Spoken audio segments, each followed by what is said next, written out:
What's up, mi amigos? Back again with another Ray Graffiti video. And today we're going to be talking about Justice League, the Zack Snyder cut, or Zack Snyders Justice League, or whatever the fuck people are calling this movie now. You know what I'm talking about. The Justice League movie that came out in 2021. And let's talk about this, because this movie, boy, it's been like the highest thing of the year so far. If you ask me, as far as like comic book genre shit goes, like WandaVision was fine, but this is like whatever now. No one really cares about that shit right now, but Snyder Cut? This shit was hot, man. This shit was hot. As a huge DC fan who's been waiting to see the Justice League on the big screen, or, well, in this case, a small screen, but it still works for me. Since I was like 8 years old, 7, 8 years old, I'm very satisfied with this movie. And there is a lot of similarities between this and the Justice League that we got in 2017, but the execution is way more differently handled. Because in the Justice League, so many scenes got ruined by terrible green screen, terrible CGI, and just terrible, terrible jokes. Just absolutely butchering of character. This movie was a complete fucking disaster. I don't know. If anyone tells me they like the 2017 Justice League movie, I really gotta question if you even like DC.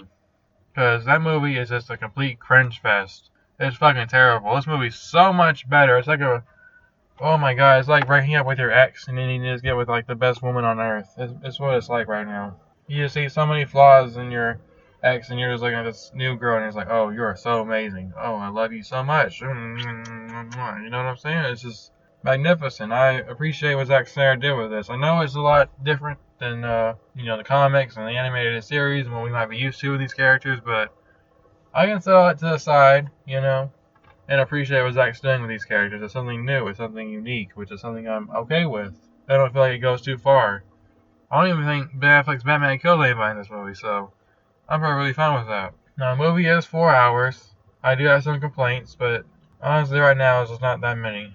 I would say the music could be a little weird at times. Like they'll be walking up the stairs and then he's got this crazy rock music playing and then it's like every time Wonder Woman farted, you'd have this weird music start playing.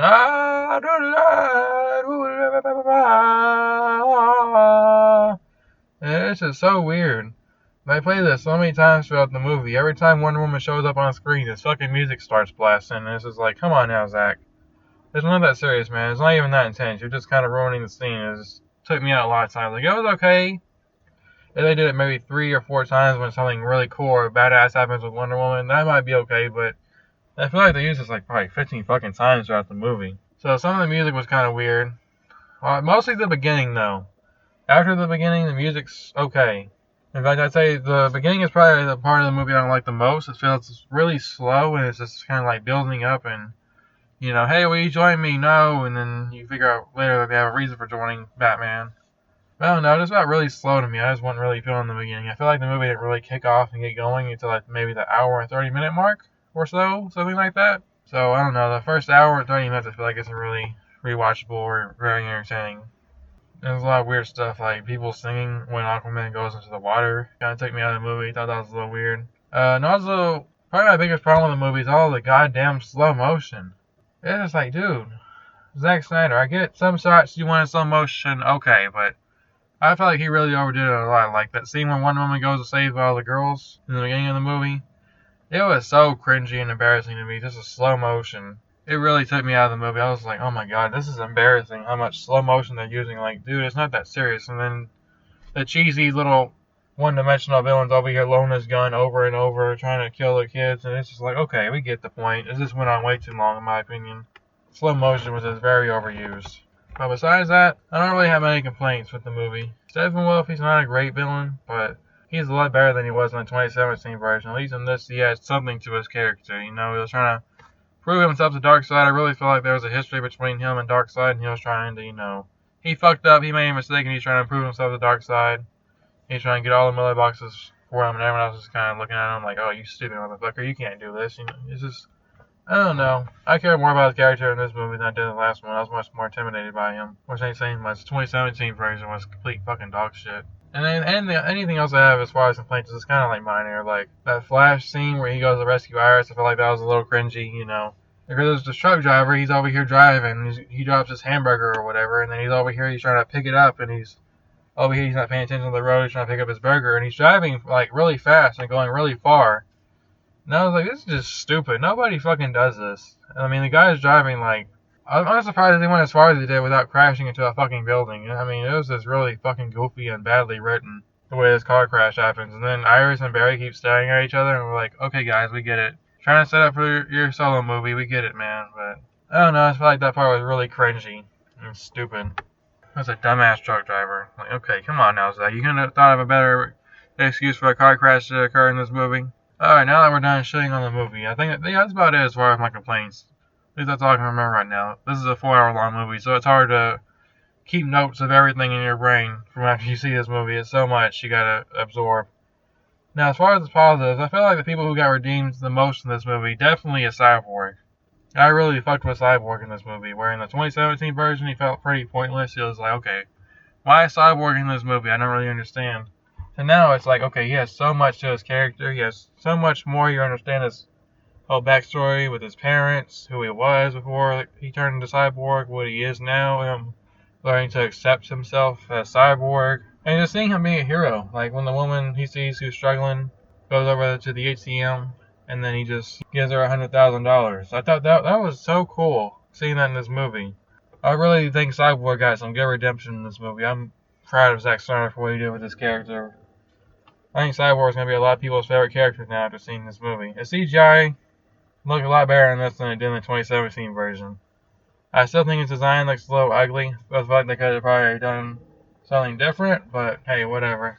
I get it. I guess it works because, with the mother box, it ain't exactly going to design him a sexy looking suit. It's going to make him look probably a little ugly looking, So I guess they can change that maybe down the road or something like that. I don't know. The Flash was better in this movie. Like, his jokes in the 2017 version, they were bad and very terrible and cringy and, very slapstick, where in here, his humor here isn't really all that funny still, but I thought it was a lot more, lighten the tone kind of thing. That's the way I took it. It was more of lightening the tone rather than, oh, hey, I'm trying to make the audience laugh every 5 seconds. So I thought that made his character much better. And he also has this kind of arc where he's trying to prove to his dad, hey, I can do this. I can get into crime. I can kind of get you out of here. You know what I'm saying? He's trying to prove himself to his dad. He loves his dad. He wants to break out his father. So I really like that stuff in the movie. And I love the ending, too, where he has to go back in time and kind of save the Justice League. But the only part I'm a little confused on is, if the Flash can reverse time all the time, then how come we have a Flashpoint movie? How can we do that? Because that's kind of the whole point of Flashpoint. It's Barry goes back in time, and it kind of fucks everything over. And I understand he went back in time to rescue his mother, but it's he goes back in time twice in this movie, and nothing really happens outside of it. So I'm wondering, okay, so how are they going to do a Flashpoint movie then? Because he's already going back in time. Because usually when the Flash goes back in time, something bad happens when he goes back. I don't know. We'll just see, I guess. Maybe there's something I'm missing there. Superman and Batman didn't really have that much to do in this movie. Superman was pretty badass towards the end. Well, I mean, he has to be, because that's when he came back, but he was pretty badass when what he had, Batman was probably the only character in this movie that didn't have that much to do. I mean, Ben Affleck was still badass in this movie, but I don't know. Out of all the characters, I feel like he probably had the least to do, I'm a little disappointed by that, because Batman's my favorite character, and I feel like they could have done more in that area. He's basically just a recruiter throughout the entire movie. After the beginning of the movie, he doesn't really have much of a purpose once he gets the actual lead together. He basically does nothing but provide a base. Kind of like Iron Man, I guess. I feel like they kind of did Batman dirty a little bit, but compared to what they did in 2017, this is nothing. This is fine. I'm okay with it. At least Batman isn't cracking jokes, saying, oh, something's definitely bleeding. That's just awful. Complete garbage. Aquaman also didn't have too much to do in this movie, so I'd say, yeah, Cyborg, Flash, and Steppenwolf definitely got more out of this than the 2017 version. My favorite scene in the movie would probably have to be, I don't know, I'm torn. I thought it was pretty badass towards the ending of the movie when Wonder Woman cuts off Steppenwolf's head and, the Justice League's just staring at Darkseid through the portal. That is so fucking cool, dude. I've been waiting to see a live-action version of the Justice League versus Darkseid for so long. And who knows, that might be all I get. That might be the only time I ever get to see that. So, I don't know. I thought that was pretty fucking cool. I've been waiting to see a Darkseid on the same screen as the Justice League for a long time. That was really dope. Darkseid looked pretty fucking cool in this movie, too. At least he didn't look like Apocalypse or anything like that. They made him look pretty Thanos-y, but that's not really a complaint, because Darkseid did come first, and what can they do? They can only change him up so much. So that scene was pretty cool. I'm stuck between that scene, and I'm also stuck between the nightmare scene at the end. I know a lot of people feel like that was kind of tacked on, but I didn't really feel that way, because early in the movie, Cyborg has a vision where he see Superman kind of going evil, like an injustice kind of story. So it makes sense, and also we got nightmare sequences in BVS, so it all kind of adds up. Batman's always been having this vision of what apparently Justice League 2 and 3 are supposed to be, so who knows if it's actually going to come together. It seems tacked on now because we don't know Justice League 2 and 3. I'm sure people felt the nightmare scenes in BVS felt kind of tacked on. How many, was there only 1 or 2? I don't remember how many nightmare scenes there were. But they all served a purpose for Zack Snyder's kind of vision for these movies. So it didn't really bother me. I loved seeing the Joker and Batman dialogue. That was my favorite part of it. I think Joker, because like Jared Leto, he kind of redeemed himself as a Joker, but I don't think it was enough to really say he was a great Joker. Like, it was good in that scene, but I had to see more of him, like in a Batman solo movie with Ben Affleck. Once I see that, we can start saying, okay, yeah, Jared redeemed himself from Suicide Squad, but you're kind of even now, buddy. You're kind of even a little bit. You were dog shit in Suicide Squad, and then you were great in the Snyder Cut. Granted, you only had one scene, so I can only give you so much credit. And even in the Snyder Cut, he had a couple weird moments where he was like, going, ah, ah, ah, ah, ah. Like he sounded like a dying bird or something. So I know he kind of needs to work on his laugh a little bit, but besides that, he wasn't just overacting or anything like that. So yeah, Jared did a lot better in this movie. His design looks a lot better too. Thank God I got rid of those stupid tattoos. Yeah, overall I'd say Justice League is a pretty good movie. It's a much better improvement than the 2017 version. It was a pretty good movie. I love seeing the League together on the big screen working together, and that's something that you see a lot of this movie too, like towards the end. 2021 Justice League, I have to say, this is a really good movie. You should check it out. Thank you, Zack Snyder. This movie was pretty good. Gotta give you credit on this one. BVS was a mixed bag. Man of Steel was pretty good. And then this movie's pretty great too. So I hope we see a Justice League 2 and a Justice League 3. I hope it goes somewhere. It's not just a dead end after here, because I'd be very disappointed if it was. Here's hopefully to more.